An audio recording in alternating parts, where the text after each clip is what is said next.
histoire d'en dire plus.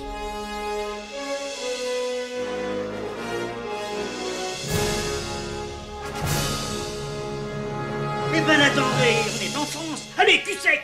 Hop.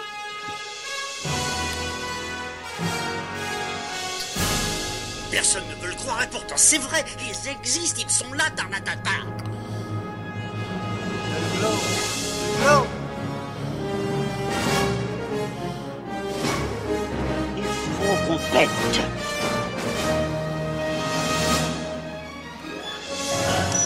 Voyons, circuit branché, convecteur temporel temporisé. Bonjour, bienvenue sur Histoire d'en dire plus. Aujourd'hui on parle d'un film de gangster. Un film de gangster, donc Martin Scorsese, évidemment. Un film récent, son dernier film, The Irishman. Allez, on y va.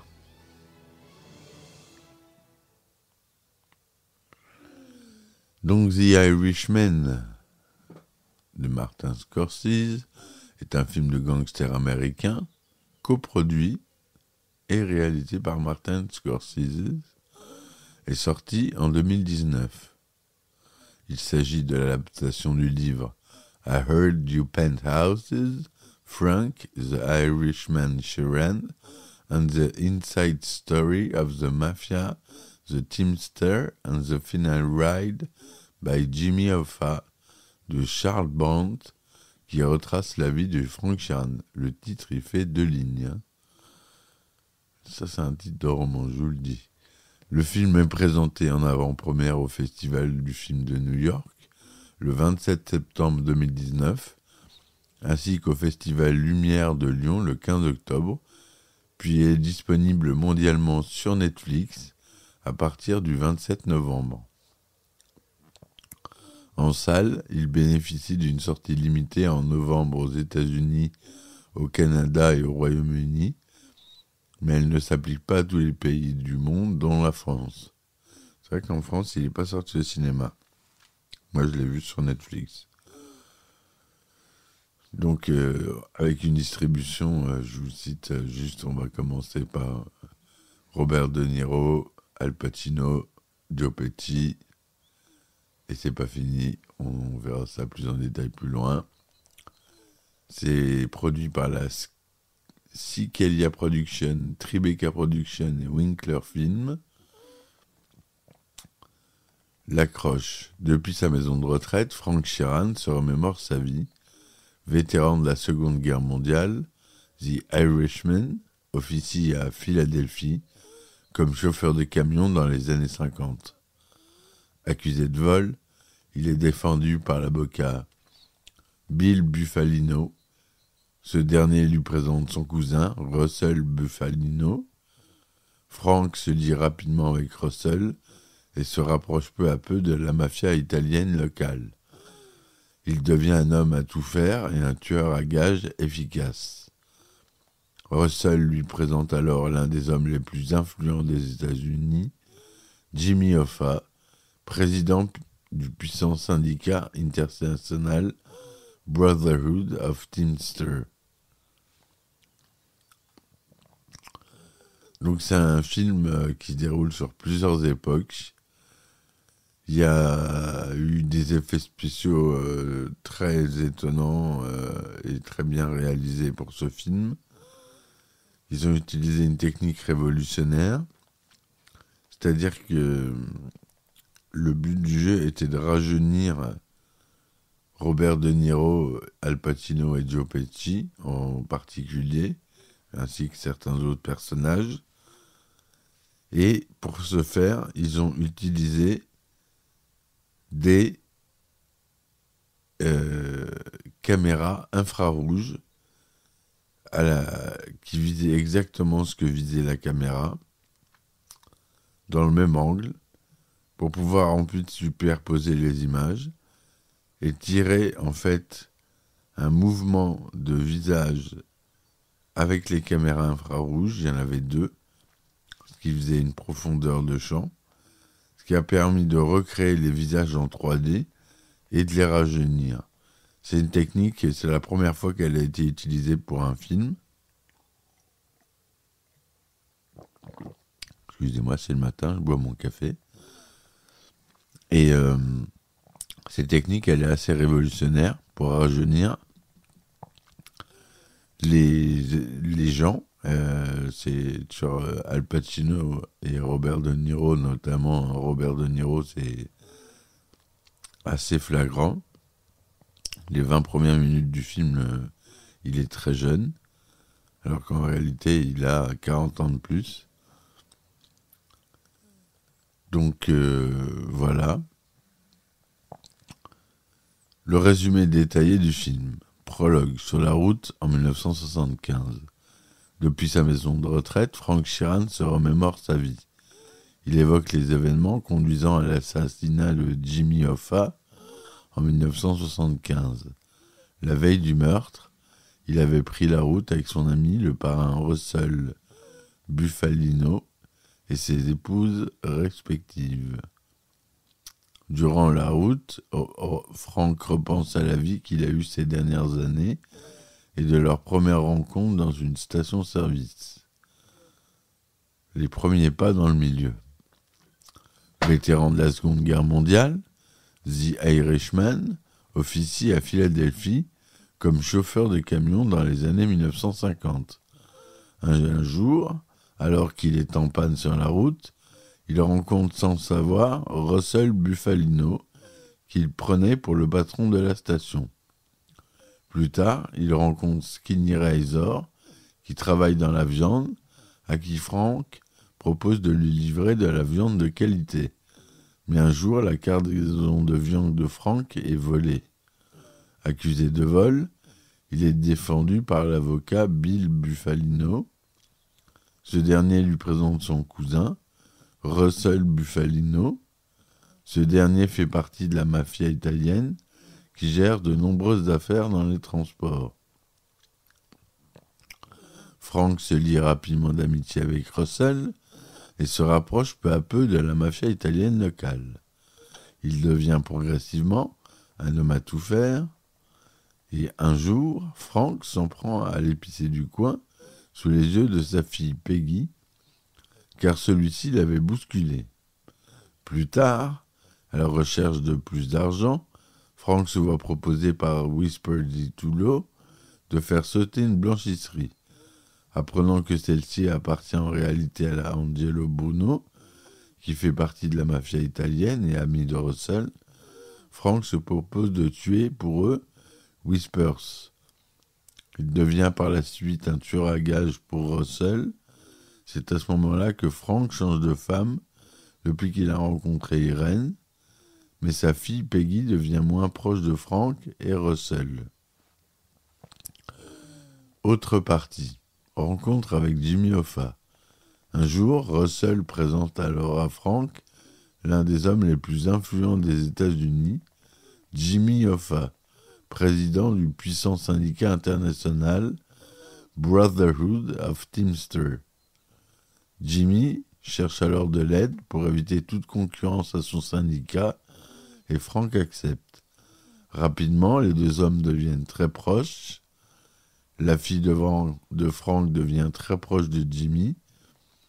Le syndicat finance la mafia italienne des prêts pour des nouveaux projets comme la construction de Las Vegas.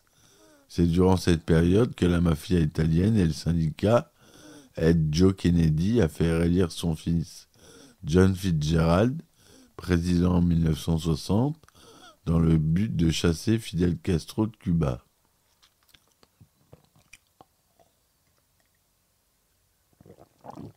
Je suis toujours là. Je finis mon café. Démêlé durant l'ère Kennedy. Mais rien ne se passe comme prévu. En effet, le frère de John, Robert Kennedy, alors ministre de la Justice, veut faire tomber à tout prix Jimmy Hoffa, qui n'aime pas les Kennedy. Cette situation énerve beaucoup Jimmy, ce qui inquiète Frank. Russell charge Frank d'une livraison d'armes pour la Floride dans le but de reprendre Cuba à Castro. Mais en raison d'une erreur tactique, L'opération militaire échoue à Cuba. Pour ne rien arranger, le père Joseph Kennedy fait un AVC. Devant tous ces problèmes, inquiet des méthodes violentes du mafieux Tony Pro dans le syndicat, qui attire trop l'attention des autorités, Jimmy nomme Frank Fitzsimons vice-président et demande à Frank de prendre la présidence d'une section. Alors que se déroule le procès de Jimmy Hoffa, son équipe cherche à trouver des stratégies pour influencer et corrompre le jury en employant tous les moyens possibles.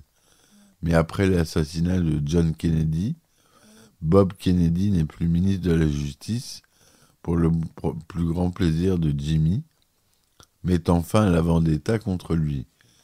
Jimmy, pourtant, lui, est condamné à de la prison ferme pour avoir tenté d'acheter le jury lors du procès de Nashville. Alors qu'il est en prison, Jimmy continue de diriger le syndicat via Fitz, mais supporte de moins en moins ce dernier, qui est pourtant très apprécié par tout le monde. Pour garder le contrôle de la situation, Frank menace l'assureur Dorfman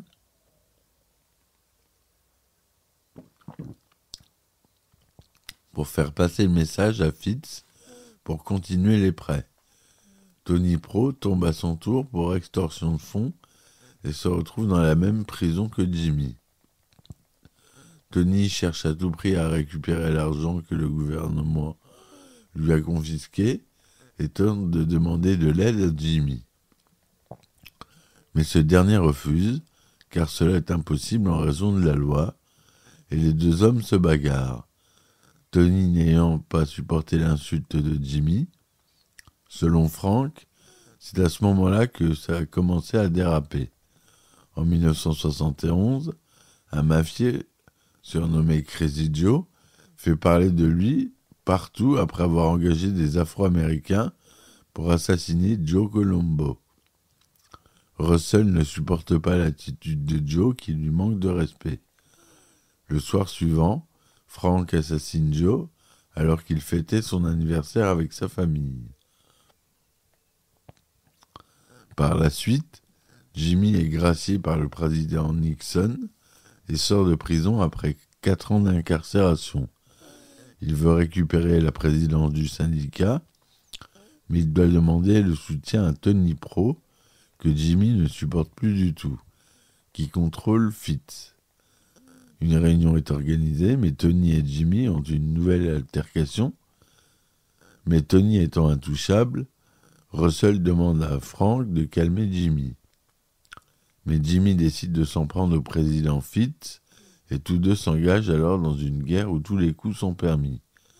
Alors que le scandale de Watergate secoue l'Amérique en 1973, Jimmy déclare que Fitz a vendu le syndicat Teamster au milieu du crime, ce qui inquiète le milieu. Frank demande à Jimmy de calmer Joe, mais sait qu'il ne se taira pas. Frank invite son ami Jimmy à venir à son banquet organisé à son honneur pour lui remettre son prix. Le soir du banquet, Frank est officiellement fait affranchi par la mafia, mais le soir du banquet, les chefs de la mafia sont inquiets du comportement de Jimmy, qui est prêt à tout pour récupérer son syndicat, quitte à bloquer tous les prêts illégalement et demander à certains milieux de rendre l'argent. Finalement, Russell demande à Frank de dire à Jimmy que les deux jeux sont faits. Lorsque Frank transmet le message à Jimmy, ce dernier annonce qu'il s'en prendra à eux s'ils s'en prennent à lui et rappelle que Teamster reste à tout jamais son syndicat. Frank comprend qu'il est trop tard pour faire machine arrière, tandis que Jimmy danse avec Peggy. Quelques jours plus tard, le 29 juillet 1975, Russell, Frank et leur épouse prennent la route vers Détroit pour aller officiellement à un mariage afin de ramener la paix. Frank invite Jimmy à le rejoindre le lendemain à Détroit pour le mariage.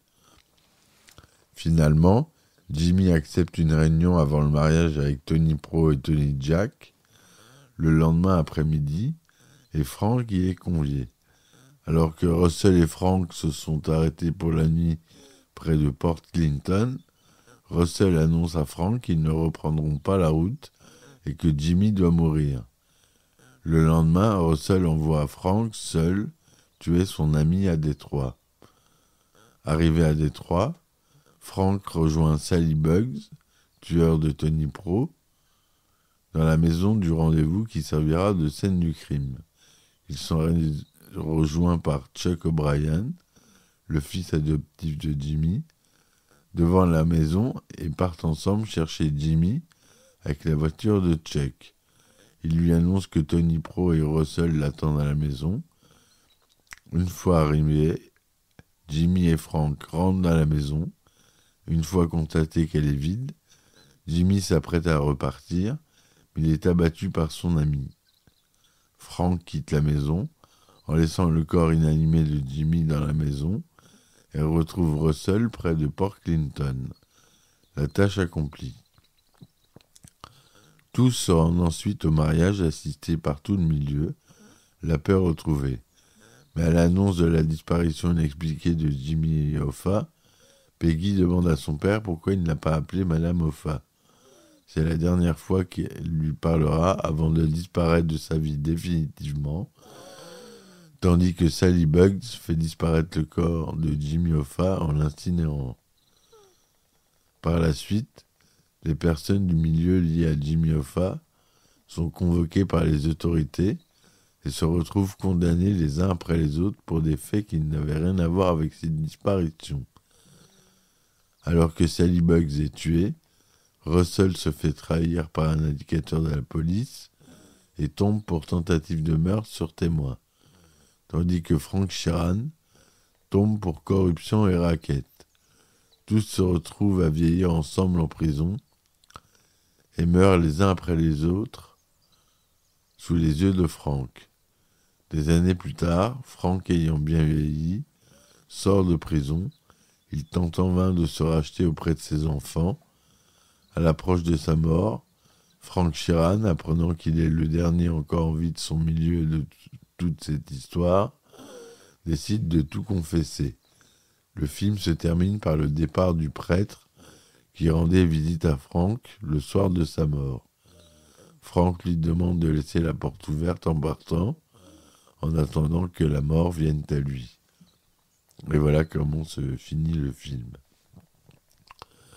Un long film qui est compliqué, qui demande d'être vu plusieurs fois.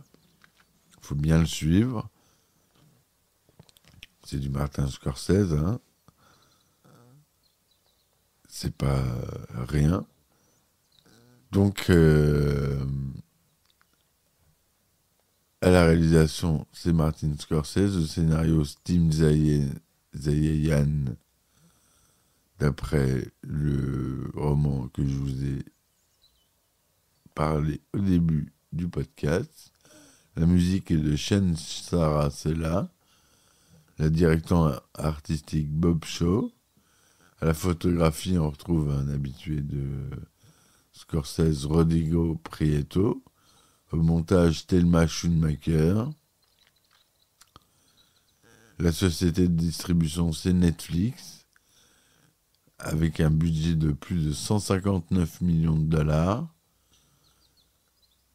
Ce qui est étonnant, parce qu'il n'y a pas d'effet, à part ces effets spéciaux-là, que je vous ai parlé tout à l'heure.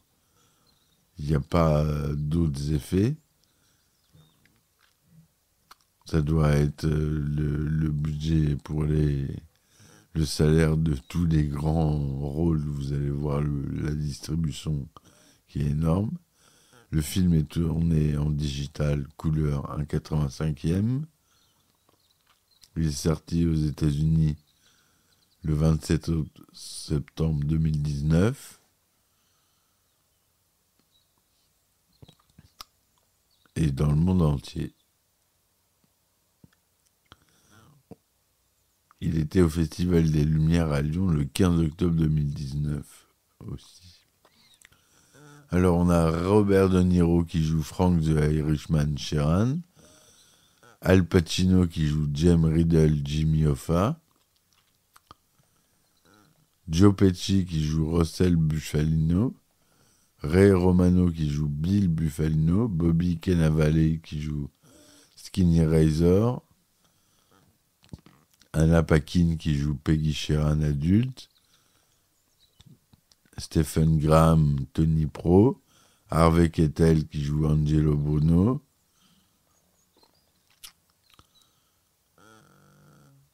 on a une belle distribution de Jesse Plemons, Jack Huston, Dominique Lombardo, Dodzi, qui sont des habitués des films de gangsters, Paul Herman, Gary Barbarossa, Marine Ireland, Jeremy Luke,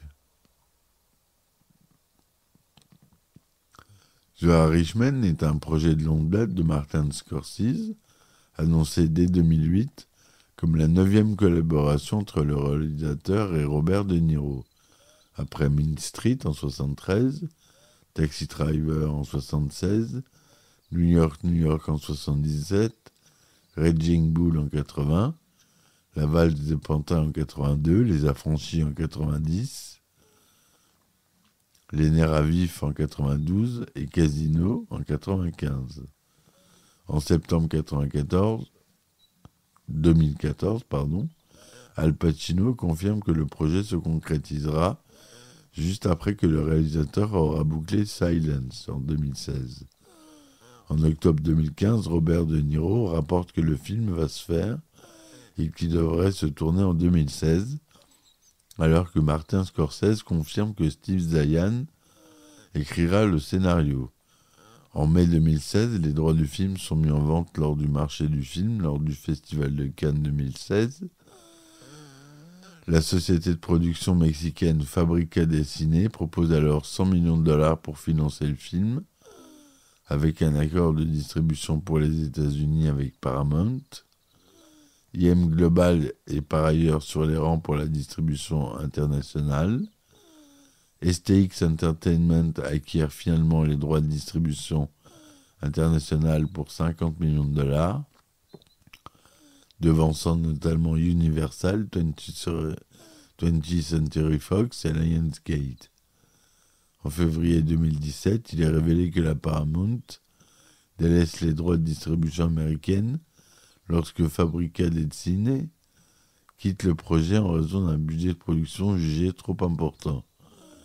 Netflix rachète les droits pour 105 millions et alloue au film un budget de 125 millions pour une sortie envisagée en octobre 2019.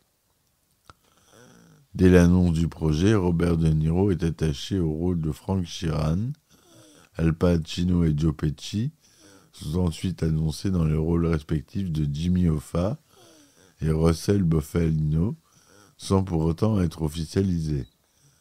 En septembre 2014, Bobby Cannavale est annoncé. La participation de Joe Pesci a longtemps été incertaine.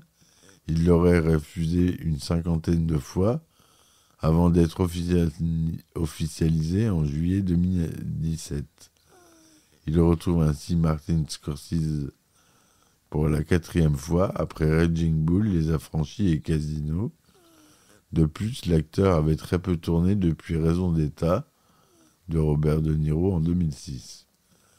Al Pacino rejoint lui aussi officiellement le film en juillet 2017.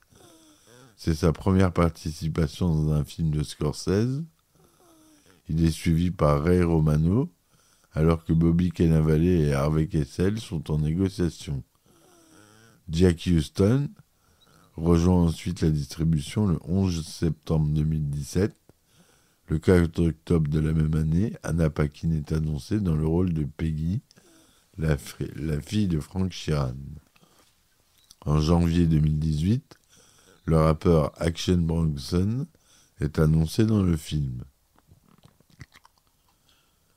Le film reçoit des critiques très positives. Sur Rotten Tomatoes, c'est 96% pour 315 critiques, avec une note de 8,85 sur 10. Sur Metacritic, c'est plus de 94% pour 53 critiques. Allociné, 4 étoiles et demie. Le Parisien a adoré le film. GQ a été déçu.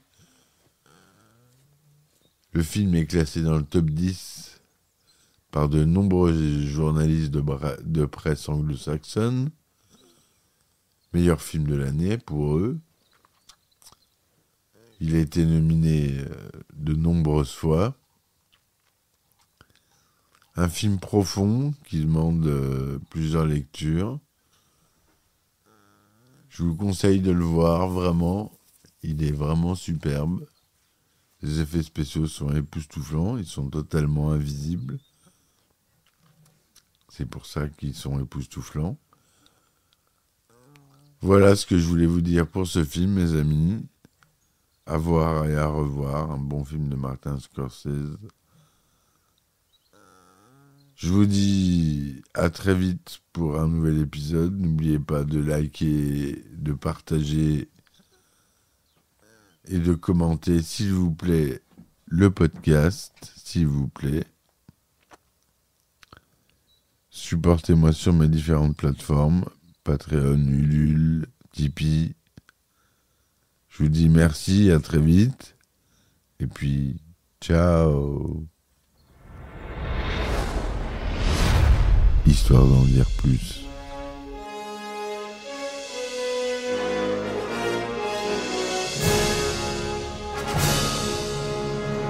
Eh ben attendez, on est en France. Allez, cul sec. Hop.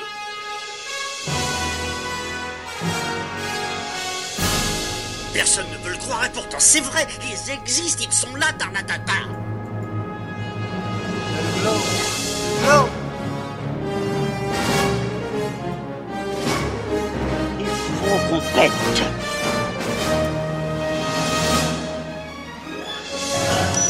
Voyons, circuit branché, convecteur temporel temporisé,